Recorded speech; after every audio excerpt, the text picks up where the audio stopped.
Okay, so now we're back to our week talking about measurement. And I'm Lisa Beyer, and I have back with us today Nick Cicero. He's with Delamondo, and he is, I think, one of the only agencies that really have a focus right now on Snapchat analytics, which is a moving target, I would say, more than any other social media um, network. So, Nick, tell us about how do you measure with Snapchat?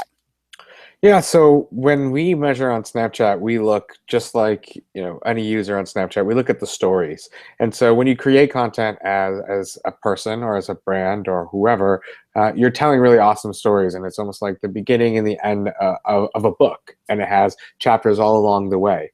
And so what we do is we have brands that log in, and we're actually able to pull their analytics every day, and we're sharing the different metrics because there are a lot of different elements, the number of people who viewed your story and things like that. So what we do is we provide that all in a way that's easy to report on the back end to show different brands what's happening there. Okay, got it. So we used your ebook as part of the content for this week in measurement. And in that book, you kind of give a couple different scenarios of ideal formulas for stories. So can you talk to that a little bit? Yeah, so there are a number of different ways that you can create different stories on Snapchat. And I think that you look and, if you think about what a story is, you have a 24-hour window to post content. And you can post as many different snaps as you want. The way that people can watch them, though, always starts from beginning to end. So if you think about a behavior of a person on Snapchat, you might think about the way that you use Snapchat yourself. If you open up an account, you might watch all of their stories, and maybe you might not watch every single one of them, but you might start to watch through them. So if you are a creator of content on Snapchat, you really have a few different options. One would be to post over the course of a 24-hour window, and that's spreading your stories out. And really, most of us do that naturally anyways right now. We share different pieces as we go throughout our day. It's really unplanned. We don't think about when we're going to upload that content. It just is in the moment, naturally as it happens. Most people do this. But you can also do different types of things and post your stories all at once to make sure that people do actually see them in one way. So if you turn your phone, for example, on airplane mode, you can actually shoot a bunch of content on Snapchat and not post that. So you could actually upload like 10 snaps in a row if you want to make sure that people see a whole story from start to finish that might have taken you an hour or 2 hours to actually put together. So that's one great way to actually can put all of your pieces together before you let everybody see them. Oh, I like that one. What other hacks can you share with us? I think Any? that's probably the best one for right now.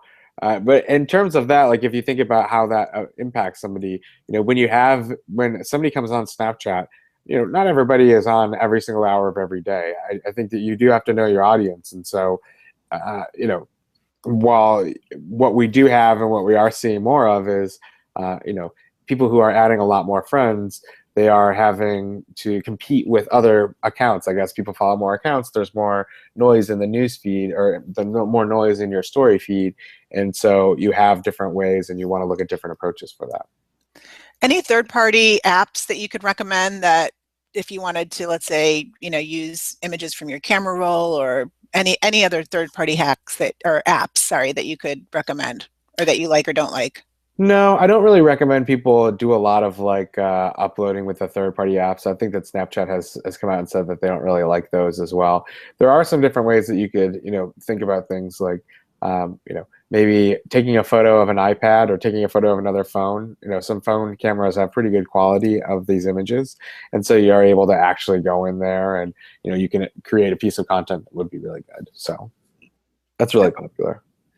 Okay, that's a good one. And so as far as, I'm just going to use this for example. So the White House joined Snapchat, and I wanted to, and maybe this is just what you were talking about, I wanted to be able to show that as an example of their story, their 24-hour story. So what I did is I just literally took my phone to another phone and took a video of the story because I couldn't figure out any Yeah. other way to do it. Yeah, I've done that in the past. I think that's the tough part. I mean, Snapchat doesn't really, they like the creating in the moment, and I think that's one of the great things about it, right? Is being able to create a lot of this content on the fly and in the moment, wherever you're at. And so that's why I think that a lot of people, it's cool if you hold the phone down there. You know, you can think about it. It's not, it doesn't always have to be the highest quality video in order to show some of these things. And I think that that's really what people have come to expect on there as well. So as long as it's informative and you can hear it, you might have to try different ways to do that. But you know, there are different ways. One cool hack that I will say is if you use Spotify, so you can play music on your phone and Spotify, and then you open up Snapchat and you hit record and you record a video, you can include that music in your Spotify video and it picks that up pretty loud. Oh, So if you want to add fun music to your stories, it's a really easy way to add like fun music to your stories. I like that. I like that. So I come from also the search marketing world, and I can just see Snapchat right now. Everybody's talking about it, and it is probably going to drive them crazy because this is not going to show up in Google. You know, this is not something that is easily measured with search engines. So how do you recommend even promoting Snapchat offline Snapchat? So, an obvious would be to put your Snapchat handle in your, let's say, Twitter profile. But how else do you see brands doing it? And what do you think the search marketing industry is going to, how can they embrace this? I mean, there's some ways that you could think about doing it, right? Like you can download your Snapchat stories and you can post them on other platforms. And so we see people posting them on Facebook and on Twitter and on YouTube, and that helps to create different records of the video. Slinger is becoming a cool app as well. And so those, Twitter, Facebook, putting your Snapchat stories on YouTube, that certainly makes them visible. You could create like pages on your website, and then you could like put those inside of your blogs and talk about your Snapchat, as part of a complete campaign. If you're doing a Snapchat takeover, being able to publish that stuff on your website would help to do that type of stuff. But on the flip side, I would also think that, in some instances, Snapchat can help drive more search as well. So people looking at content inside of a story, even, they're screenshotting different elements. If you tell them to screenshot this, and then they do quickly jump to their phone and might search for something on the mobile web as well. So I think that Snapchat potentially could drive more search than people realize. Yeah, good point. I mean, the unfortunate part, just like Instagram, is we don't really have that ability to put a link in our Snapchat Yep. profile like we do for, Twitter or Facebook. So, Yeah. okay, so any other tips on analytics, and are you going to be coming out with any more ebooks or reports for your? I think that we'll be coming out with some more reports and research for people very soon. We're definitely working on that. In terms of analytics, I would tell the most important thing for people to think about, like one, they can look at consumption over followers. And so I know that people always get concerned about people that are adding them, but if all these people are adding you and they're not watching your stories, what does it really matter? And so I think that you need to look at the number of people who are, and it's not that difficult, right? You quickly open up the app, you can tap the three dots and you can jump down and you can see all of your views. Snapchat shows you that. And it can give you a quick high level of, if you're creating content, who's watching that? Are a lot of people, are they not, are there not a lot of people watching that? If you do want to go more in depth, obviously there's, looking at videos, there's a lot of views that have taken that into account. And so I do think that there are other ways that, some brands want to get more in depth, or media companies that are making a lot of content, or influencers that are doing that as well. But if you're just somebody who's starting out in Snapchat, just quickly take a look at the people who are watching it. Don't overpost. Try to figure out, like, I see good snaps between, like, you know 5 to 12 snaps per day, and you can get started, and then take a look and see how many people are watching that. And if they are, if you're, if you post too much and people aren't watching as much, maybe you want to dial back and look at different ways to do that. So I think that that's, if you're just a beginner, quickly looking at that first number and seeing about how many people have opened your stories is a good way to test if your audience is growing or not.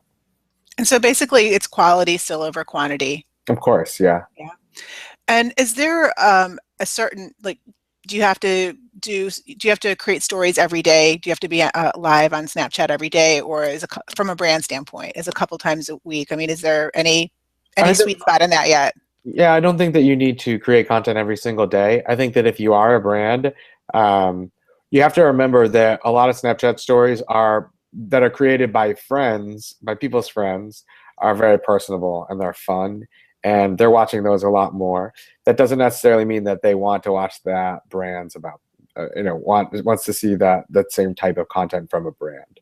And so I do think that if I were a brand, and the brands that we've worked with in the past, like Jolly Rancher and others, we've looked at creating like a channel strategy, which says, hey, every Monday or every Wednesday, you might want to come to the Jolly Rancher Snapchat account to check this takeover, and then maybe promote it the day before or a few days leading up to it, and really make the one focus of one quality story a week. And so you can experiment with different ways. So no, I don't think that a brand needs to post every single day, but I do think that maintaining some type of consistency is really what's going to help grow. And as of right now, there's really not a platform like a Hootsuite or Buffer or Snapchat is native Snapchat, right? Yep. So I you mean, have it's to more actually than one. create the content. Yep. Right, right. Which is awesome. Yeah. Which was what makes it awesome. Well, All that's right, why. Nick, great. Yeah. Go ahead. Well, I mean, that's why we do see more brands, turning to influencers on Snapchat, especially, right? Because they have the ability to produce this content at a better quality than oftentimes like a social manager inside of a company might, because they're more native and they understand the platform and they have more experience. And so I think that hopefully that's what we'll see more brands do in 2016. I agree. And, I think if you haven't actually experienced Snapchat, which I'm sure everybody that's watching this has, but for marketers that are not in college right now, maybe it's slightly intimidating, but I mean, Snapchat is super easy, super fun. And I mean, it really is the raw social media. Right. Yeah. All right, Nick. Well, thank you so much. And any other publications you can recommend besides your own newsletter for the students to follow and learn from? Snapchatstrategy.com by my friend Ben is a pretty good resource as well. So it's a Medium collection of a bunch of different articles. I have some up there. A lot of other people have stuff. So there are a lot of interesting points of view in all different ways. Some are good. They're all interesting in their own different ways. And so I think that that's just the cool thing right now, is that everybody's trying a lot of different types of stuff. So read a lot of different types of things if that's what you're really interested in. Okay, perfect. Well, thank you so much for joining us. I know the class definitely appreciates it, and everybody have a great day.